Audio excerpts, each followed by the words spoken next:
LB Nagar RTC కాలనీలో దారుణం జరిగింది. అప్పు చెల్లించలేదని ఓ వ్యక్తిని బిల్డింగ్ పై నుంచి తోసేశారు ముగ్గురు వ్యక్తులు. తన భర్త వెంకట్ను చిత్రహింసలు పెట్టి చంపేశారని ఆయన భార్య అనిత ఆరోపిస్తోంది. అంతకుముందు ఐదుగురు వచ్చి తన భర్త వెంకట్ను కొట్టుకుంటూ లాక్కెళ్లారని అంటోంది బాధితురాలు అనిత. అనిత ఫిర్యాదుతో పోలీసులు కేసు నమోదు చేసి దర్యాప్తు చేస్తున్నారు. మొత్తం మీద ఎల్బీ నగర్లో ఈ దారుణ ఘటన చోటు చేసుకుంది. ముగ్గురు వ్యక్తులు బిల్డింగ్ పై నుంచి అప్పు చెల్లించలేదని ఓ వ్యక్తిని తోసేసి చంపేశారు. అయితే తన భర్త వెంకట్ను చిత్రహింసలు పెట్టి చంపేశారని ఆయన భార్య అనిత ఆరోపిస్తుంది. ఆ ఐదుగురు వచ్చి తన భర్త వెంకట్ను కొట్టుకుంటూ లాక్కెళ్లారని బాధితురాలు అంటుంది. ప్రస్తుతం ఆమె ఫిర్యాదుతో పోలీసులు కేసు నమోదు చేసి దర్యాప్తు చేస్తున్నారు. మా ప్రతినిధి పెట్రిషియా లైవ్లో అందుబాటులో ఉన్నారు. పెట్రిషియా, ఎల్బీ నగర్లో జరిగిన ఈ దారుణ ఘటనకు సంబంధించి బాధితురాలు అనిత ఏం చెప్తుంది? తన భర్తను ఏ రకంగా చంపేశారంటూ ఆమె చెప్తున్న పరిస్థితి కనబడుతుంది. ఎల్బీ నగర్ ఆర్టీసీ కాలనీలో దారుణం చాటు చేసుకుంది. అదేవిధంగా ఎవరైతే చనిపోయారో వెంకట్ అనే యువకుడిని అప్పు చెల్లించలేదు అనే కారణంలో ముగ్గురు కలిసి మిద్ద మీదకి తీసుకెళ్లి తోసేశారు అని భార్య అనిత అయితే ఆరోపిస్తుంది. గతంలో కూడా చాలాసార్లు అప్పు ఇవ్వలేదు అని చెప్పి భర్తని చాలాసార్లు కొట్టడం, చిత్రహింసలకు గురి చేశారు అని అనిత ఆరోపించడం జరుగుతుంది. అదేవిధంగా నిన్న మధ్యాహ్నం కూడా ఇంట్లోకి చొరబడి 6 నుంచి 5 వరకు లోపలికి వెళ్ళి బాగా తాగేసి వచ్చి భర్త వెంకట్ ని కొట్టి అప్పు చెల్లించాలి అని ధమ్కీలు ఇవ్వడం కూడా జరిగింది. భర్త ఎంత అయినప్పటికీ కూడా వెంకట్ చాలాసార్లు చెప్పారు, లేదు నేను ఇచ్చేస్తాను, కొంచెం గడువు ఇవ్వండి నాకు అని చెప్పడం కూడా జరిగింది. అయినప్పటికీ కూడా వాళ్ళు చాలా చిత్రహింసలకు గురి చేసి దాని తర్వాత అతన్ని బయటికి తీసుకెళ్ళిపోయి వాళ్ళ భార్య అడ్డుకునే సమయంలో కూడా తనని కూడా తోసేసి అతన్ని తీసుకెళ్లి ఉదయం 6 గంటలకి మాత్రం వదిలారు అని చెప్పారు. దాని తర్వాత కూడా ఏం జరిగింది అనేది ఇంకా డౌట్ అనే చెప్పొచ్చు. ఇంకా క్వశ్చన్ మార్క్ గా మారింది. అంటే ఎప్పుడు అతను బయటికి వెళ్ళారా లేదంటే ఎవరైనా తోసారా? ఎందుకంటే ఇంట్లోకి చొరబడి మరి వస్తువులు కూడా ధ్వంసం చేశారు. దాని తర్వాత కూడా బాగా కొట్టారు మా వారిని అని భార్య ఆరోపించడం జరుగుతుంది. పోస్ట్ మార్టంకి అయితే బాడీ ఇప్పుడు ప్రస్తుతం మనం ఉస్మానియా జనరల్ హాస్పిటల్లో ఉన్నాం. బాడీకి మాత్రం పోస్ట్ మార్టం జరుగుతుంది. బాడీ పైన కూడా కొంచెం గాయాలు ఉన్నాయని కూడా ప్రిలిమినరీ ఇన్వెస్టిగేషన్లో అయితే తేలింది. చాలా మటుకు అప్పు చెల్లించలేని కారణంగా ముగ్గురు కలిసి మిద్ద మీదికి తీసుకెళ్లి మరీ తోసేశారు. అతని చిత్ర హింసలకు గురి చేశారు, బాగా కొట్టారు. అప్పు చెల్లిస్తాము, కొంచెం గడువు ఇవ్వండి అని చెప్పినప్పటికీ కూడా వినకుండా చాలా హింసకు గురి చేశారు అని చెప్పి భార్య ఆరోపించడం జరుగుతుంది. పోలీసులు అయితే కేసు నమోదు చేసుకొని దర్యాప్తు చేస్తున్నారు. అసలు చంపిన వాళ్ళు ఎవరు, అసలు ఇష్యూ ఏంటి, అసలు వీళ్ళకి వాళ్ళిద్దరి మధ్యలో ఎంత అప్పు చెల్లించాలి అనేది పూర్తిగా పోస్ట్ మార్టం తర్వాతనే తెలుస్తుందని కూడా పోలీసులు చెప్పడం జరుగుతుంది. పెట్రిషియా, ఇంతకీ అంటే బాధితులు చెప్తున్న దాని ప్రకారం అప్పు ఎంత చేసుంటాడు వెంకట్? దీనికి సంబంధించి కొట్టుకుంటూ తీసుకెళ్లారంటూ ఆయన భార్య ఆరోపిస్తుంది. సో అంటే ఆ బిల్డింగ్ పై నుంచి ఆయన ఆత్మహత్య ప్రయత్నం చేశారా లేదంటే వాళ్ళే తోసేశారా? దీనికి సంబంధించి పోలీసుల విచారణలో ఏం తెలబోతుంది? పోలీసులు ప్రాథమికంగా ఏమని నిర్ధారించారు? పూర్తిగా ఇంకా ఇన్ఫర్మేషన్ అనేది తెలియనుంది. సుమారుగా అయితే లక్షల రూపాయల వరకు చెల్లించాలని చెప్తున్నారు. ఇంటికి చొరబడి మరి కొట్టారు. అంటే ఒక 5 వరకు బాగా తాగేసి వచ్చి ఇంట్లోకి చొరబడి మొత్తం అక్కడ ఉన్న వస్తువులంతా విధ్వంసం సృష్టించి ధ్వంసం చేశారు. అదే విధంగా అప్పు చెల్లిస్తామని చెప్పినప్పటికీ కూడా వాళ్ళు వినలేరు. ఖచ్చితంగా వీళ్ళే చాలాసార్లు తాగొచ్చి కూడా మిద్ద మీదకి వీళ్ళు తీసుకెళ్లారు, మాట్లాడారు వాళ్ళతోని.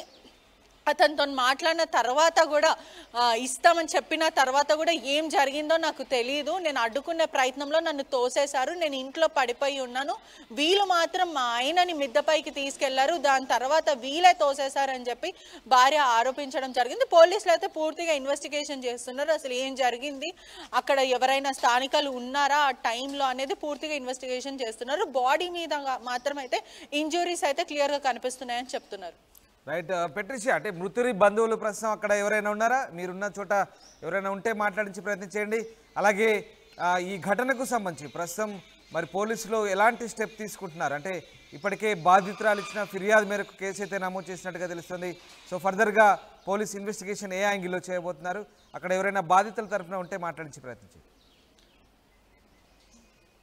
ప్రస్తుతం అయితే పోస్ట్ మార్టం జరుగుతుంది. బాధితులు ఎవరు ఇక్కడ లేరు, మరికొద్ది సేపట్లో రాబోతున్నారని కూడా మనకి సమాచారం వస్తుంది. అదే విధంగా ఎవరైతే ఈ ముగ్గురు ప్రయత్నం చేశారో అని ఆరోపిస్తున్నారో వాళ్ళ ముగ్గురు కూడా అబ్స్కాండింగ్ అని చెప్పొచ్చు. ఇప్పటి వరకు మాత్రం పోలీసులకు ఎటువంటి సమాచారం లేదు. వాళ్ళ ముగ్గురు ఎవరు, ఎక్కడి నుంచి వచ్చారు అనేది వాళ్ళ భార్య ఇచ్చిన ఇన్ఫర్మేషన్ మేరకు అయితే పోలీసులు కొన్ని పేర్లు అయితే నమోదు చేసుకున్నారు. వాళ్ళని వెతికే ప్రయత్నంలో, అంటే ఇన్వెస్టిగేషన్ చేసే ప్రయత్నంలో ముగ్గురు మాత్రం పరారీలు ఉన్నారని చెప్పొచ్చు. కుటుంబ సభ్యులు మరికొంత సేపట్లో పోస్ట్ మార్టం ఇక్కడ మార్చరీ ఉస్మానియా జనరల్ హాస్పిటల్ కి చేరుకుంటారని కూడా సమాచారం వస్తుంది. Right, thank you very much Patricia, thanks for the update. మొత్తం మీద ఎల్బీ నగర్ లో ఓ వ్యక్తిని చిత్రహింసలు పెట్టి బిల్డింగ్ పై నుంచి తోసేసి చంపారంటూ ఆయన భార్య ఆరోపిస్తుంది. తన భర్త వెంకట్ను అంతకుముందు 5గురు వచ్చి తన భర్త వెంకట్ను కొట్టుకుంటూ లాక్కెళ్లారని బాధితురాలు అనిత చెప్తోంది. ఆమె ఫిర్యాదుతో పోలీసులు కేసు నమోదు చేసి దర్యాప్తు చేస్తున్నారు. అయితే బాధితురాలు అనిత ఏం చెప్తుందో ఒకసారి విందాం.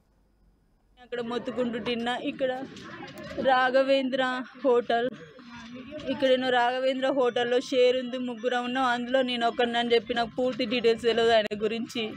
చెప్పిండు ఆయన డబ్బులు ఇవ్వాలని నైట్ 1 గంటలకు వాళ్ళ ఫ్రెండ్ని కొట్టి అడిగితే అడ్రస్ చెప్పిండు. నైట్ 1ంటికి వచ్చి డోర్ కొట్టిర్రు. డోర్ తీయగానే ఇద్దరం వచ్చినాం. మా ఆయనని చంపమించేగానే ముందర పోయి అన్న వద్దన్న అని దండం పెట్టిన. అన్న నైట్ టైంలో మాట్లాడకండి ఏమంటే పొద్దుగాలు వచ్చి మాట్లాడుకోరనంటే ఎప్పుడు ఇస్తారు డబ్బులు, మీరు ఎంత టైం అవుతుంది, ఏం మాట్లాడినా నువ్వేగా మాట్లాడిందంటే అవునన్న వెళ్ళలేదు, మా వల్ల కాలేదు, కొంచెం టైం ఇవ్వండి అన్న అని అడుగుతున్నా. నేను మాట్లాడుతుంటే వీడియో తీసుకుని మళ్ళీ నాతోటి ముగ్గురు మాట్లాడుకుంటూనే 5గురు 6గురు వచ్చిర్రు, చూడలేదు.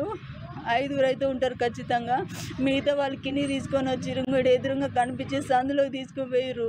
నేను వాళ్ళతో మాట్లాడుకుంటే నాకు అనిపిస్తలేడు అని అటు చూసి నేను కిందికి పోతా అంటే పోతావా మీ ఆయన కిందికి పోయి చూసావంటే అంటే నేను దిగుతుంటే కూడా మళ్ళీ ముందు వీడియో తీసుకుంటే దిగి రాళ్ళు కూడా.